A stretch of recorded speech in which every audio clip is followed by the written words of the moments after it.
दोस्तों, आज मैं आपको एक ऐसी सच्ची घटना के बारे में बताने जा रहा हूं जो मेरे एक दोस्त ने मेरे साथ शेयर की थी। ये कहानी है एक ऐसे परिवार की जिसने खुशी की दहलीज पर कदम रखा और अंधेरे की गहराइयों में डूबते डूबते बचे। कहते हैं ना दोस्तों कि किसी की खुशी किसी को रास नहीं आती, और जब जलन हद से ज्यादा बढ़ जाए तो इंसान शैतान का रास्ता पकड़ लेता है। विक्रम अग्रवाल एक मध्यम वर्गीय परिवार के इकलौते बेटे थे। उनके पिता रमेश अग्रवाल शहर में एक छोटी सी कपड़े की दुकान चलाते थे। बरसों की मेहनत और ईमानदारी के दम पर उनका कारोबार धीरे धीरे फलने फूलने लगा था। विक्रम ने इंजीनियरिंग की पढ़ाई पूरी करके एक अच्छी कंपनी में नौकरी पकड़ ली थी, और अब परिवार चाहता था कि उनके बेटे के जीवन में भी एक जीवन साथी आए। रमेश जी की एक पुरानी दोस्त थी, कमलेश देवी, जिनकी बेटी निशा इसी शहर में रहती थी। निशा एक सीधी साधी पढ़ी लिखी लड़की थी जो नर्सिंग का काम करती थी। दोनों परिवारों में बातचीत हुई। विक्रम और निशा एक बार मिले, दोनों को एक दूसरे पसंद आए और शादी की तारीख तय हो गई। शादी बड़े धूमधाम से हुई। रिश्तेदार आए, मोहल्ले वाले आए, सबने खूब नाचे गाए। विक्रम और निशा की जोड़ी देखकर हर कोई यही कहता था, बड़ा अच्छा मेल है भाई, दोनों एक दूसरे के लिए ही बने हैं। लेकिन दोस्तों, हर खुशी के पीछे कोई ना कोई ऐसी नजर भी होती है जो उसे सहन नहीं कर पाती। शादी के 3 दिन बाद जब सारे मेहमान जा चुके थे और घर में सिर्फ परिवार बचा था, तब से ही कुछ अजीब होने लगा। पहली रात निशा ने खाना बनाते बनाते अचानक कहा कि उसे बहुत जोर की भूख लगी है, जैसे पिछले कई दिनों से कुछ खाया ही ना हो। रमेश जी की पत्नी सुमन जी ने उसे से खाना परोसा। निशा ने इतनी तेजी से और इतना ज्यादा खाया कि सुमन जी हैरान रह गईं। बेटा धीरे खाओ, कोई छीनने वाला नहीं है। पर निशा ने जैसे सुना ही नहीं, बस खाती रही जब तक कि बर्तन खाली ना हो गए। विक्रम ने रात में जब उससे पूछा तो वो बोली, मुझे याद नहीं कि मैंने इतना खाया, मुझे लगा बस 1-2 रोटी खाई। विक्रम ने सोचा थकान होगी, नया घर है, सब ठीक हो जाएगा। दूसरे दिन की बात है। सुमन जी मंदिर जाने की तैयारी कर रही थीं और उन्होंने निशा को अपने साथ चलने के लिए कहा। मम्मी जी, मैं नहीं जा सकती, मुझे अच्छा नहीं लग रहा। सुमन जी ने सोचा थकान होगी और वो अकेली चली गईं। लेकिन पड़ोस की किरण काकी जब दोपहर में मिलने आईं तो उन्होंने देखा कि निशा आंगन में बैठी खुद से ही धीमी आवाज में कुछ बुदबुदा रही थी। आंखें बंद थीं और होठों पर एक अजीब सी मुस्कुराहट थी। निशा बेटी, निशा। जैसे ही किरण काकी ने उसे आवाज लगाई, निशा की आंखें एकदम खुल गईं और उसने घबराकर चारों तरफ देखा।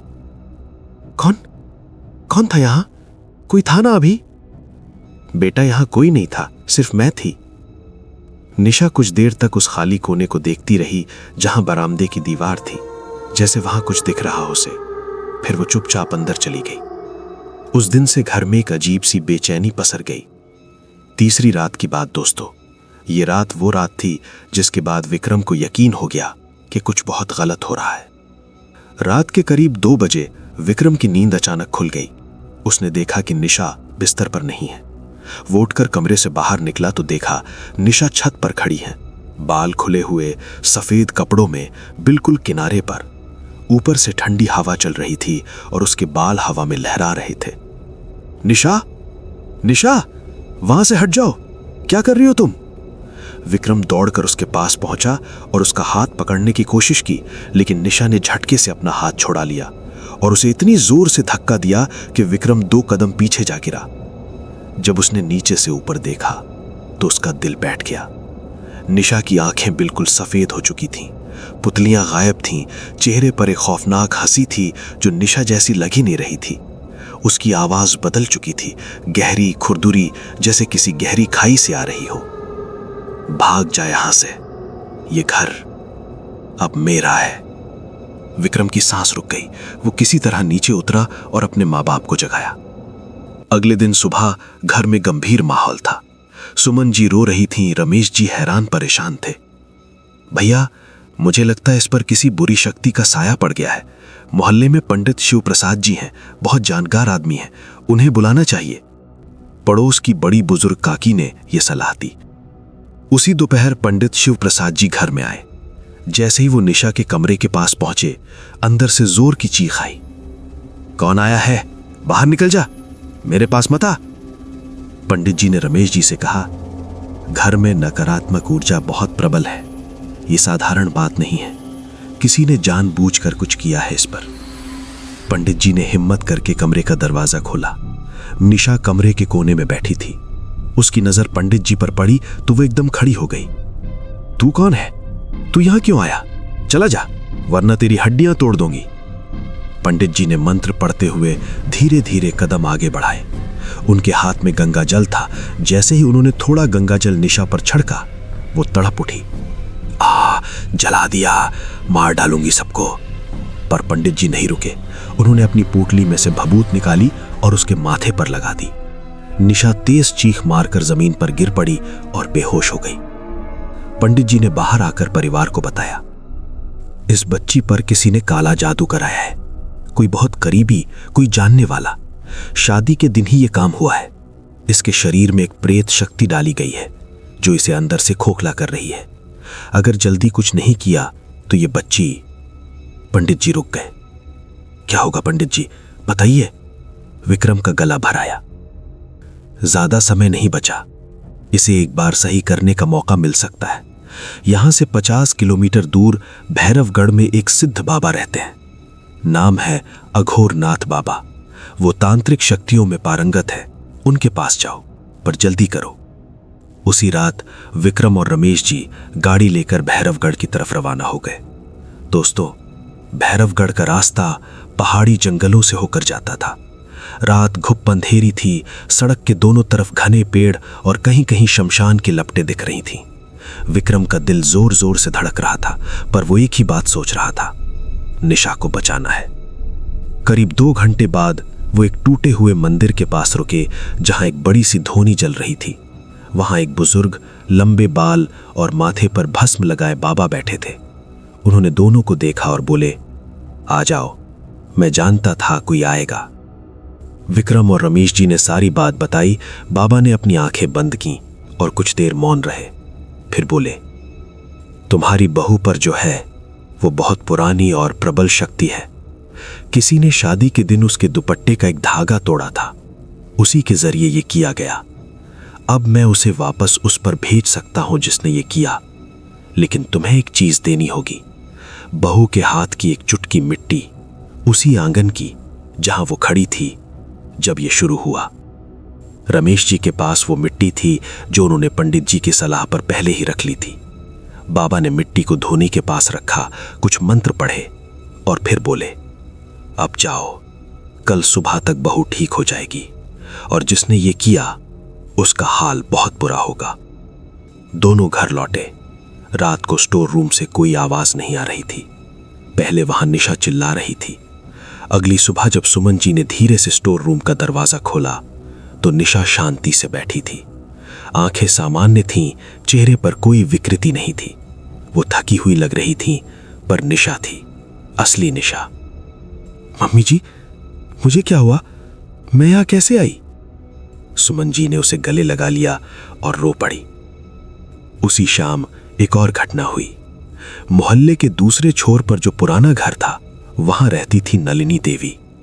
नलिनी देवी विक्रम के बचपन की पड़ोसन थीं और उनकी बेटी रागिनी से विक्रम की शादी करवाना चाहती थीं। जब उन्हें पता चला कि विक्रम की शादी कहीं और हो रही है तो वो भीतर से जल उठी थीं। उस शाम नलिनी देवी के घर से चीखने चिल्लाने की आवाजें आने लगीं। उनकी बेटी रागिनी घबराई हुई विक्रम के घर आई। आंटी जी, न जाने क्या हो गया है मम्मी को, वो बहुत अजीब हरकतें कर रही हैं। कभी दीवार से सिर मार रही हैं, कभी खुद से बात कर रही हैं। जब विक्रम और रमेश जी नलिनी देवी के घर गए तो वहां का नजारा देखकर उनके पैर ठिठक गए। नलिनी देवी एक कोने में बैठी थी। उनके बाल बिखरे हुए थे, कपड़े फटे हुए थे और वो लगातार कुछ बुदबुदा रही थी। जब उन्होंने विक्रम को देखा तो उनकी आंखों में एक पल के लिए डर आया और फिर वो एक अजीब सी हंसी हंसने लगी। रमेश जी को सब समझ आ गया। उन्होंने रागिनी को बुलाया और पूछा, बेटा सच सच बताओ, क्या तुम्हें पता था कि तुम्हारी मां ने निशा के साथ क्या किया? रागिनी की आंखें भर आईं। अंकल जी, मुझे माफ कर दीजिए। मम्मी ने शादी वाले दिन एक तांत्रिक को बुलाया था। उन्होंने निशा के दुपट्टे का एक धागा तोड़कर उसे उस तांत्रिक को दिया था। मैंने मम्मी को बहुत मना किया पर वो नहीं मानी। उन्हें लगता था कि इससे शादी टूट जाएगी और विक्रम भैया से मेरी शादी हो जाएगी।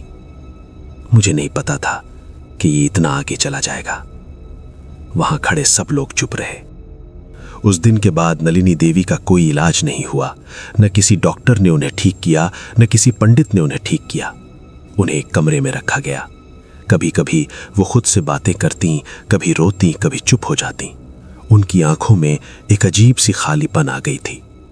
और निशा धीरे धीरे पूरी तरह ठीक हो गई। उसे पिछले 7 दिनों की कोई याद नहीं थी। विक्रम ने उसे कभी नहीं बताया कि उस दौरान क्या हुआ था। कुछ बातें चुप रहने में ही भली होती हैं। दोस्तों, ईर्ष्या और जलन इंसान को किस हद तक गिरा देती है। जो व्यक्ति दूसरों की खुशी देखकर इस हद तक जाता है, उसे एक दिन अपनी ही किए का फल मिलता है। काला जादू, तंत्र मंत्र, ये सब वो आग है जिसमें जलाने वाला खुद पहले जलता है। और ये भी सच है दोस्तों कि बुरी शक्तियां हमेशा उन्हीं पर हावी होती हैं जो अकेले होते हैं। जहां परिवार का साथ होता है, प्यार होता है, वहां अंधेरा ज्यादा देर नहीं टिक पाता। दोस्तों, यहाँ तक की कहानी देखने के लिए आपका बहुत बहुत धन्यवाद। अगर ये कहानी आपको पसंद आई हो तो लाइक बटन ज़रूर दबाएं। आपकी एक लाइक हमें अगली कहानी बनाने की ताकत देती है। अगर आप हमारे चैनल पर पहली बार आए हैं तो अभी सब्सक्राइब कर लीजिए और बेल आइकन दबाना मत भूलिएगा, ताकि हमारी हर नई हॉरर स्टोरी की नोटिफिकेशन आप तक सबसे पहले पहुँचे। कमेंट में बताइए, क्या आप मानते हैं कि काला जादू सच में होता है?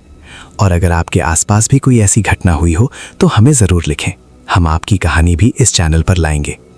मिलते हैं अगली कहानी में। तब तक अपना ख्याल रखिए।